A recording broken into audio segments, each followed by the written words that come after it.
Lillian, hi, Jim Delapine here. I wanted to give you some feedback here with regards to your flippin' food, Fred, not Millie.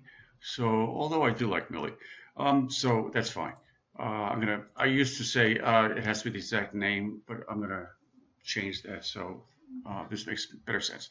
So, as I said here, it has to make sense. It has to look like it can be actually built, okay?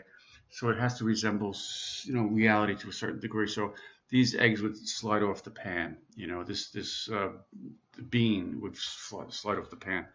Um, but you can also, what you could do is, and the spoons, the elements here, they're simply placed behind you. You want to show your expertise in this Photoshop. So I would suggest doing this. Take the elements, bring them above this layer, okay?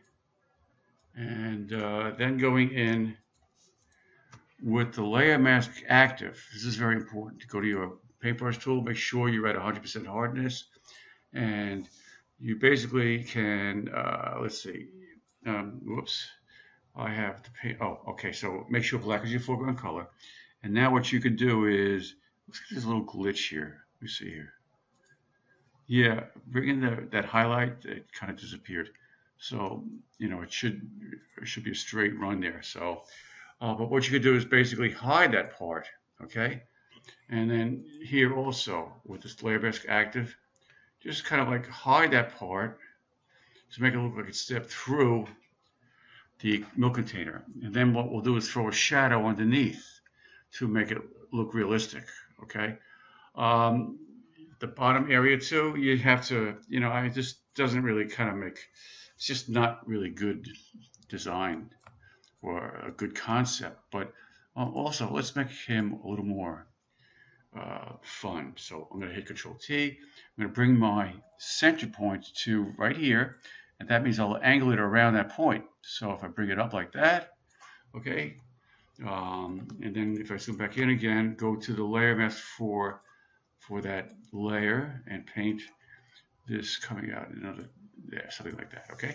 All right. So now I would say, let's see what to do with this. I would say if you could take this, I'm shift clicking both layers. Okay.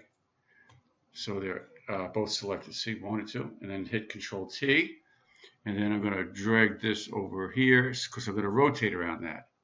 All right, I'm going to rotate around that. So he's basically kind of standing on end. Hit Enter to apply that transformation. Then I want to bring, let's see, the character. The orange has to go behind it. All right, so that this way, what you can do, and let me bring the carrot up a little bit. Now what you can do is select the layer mask and create a little thing like that to make it look like it's going into the orange, stuck in there, and we'll create a shadow for that.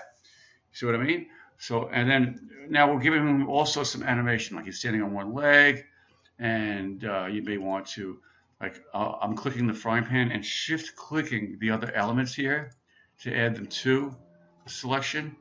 And now if I hit Control T, I will rotate it around this point right here. All right, so now I can do that.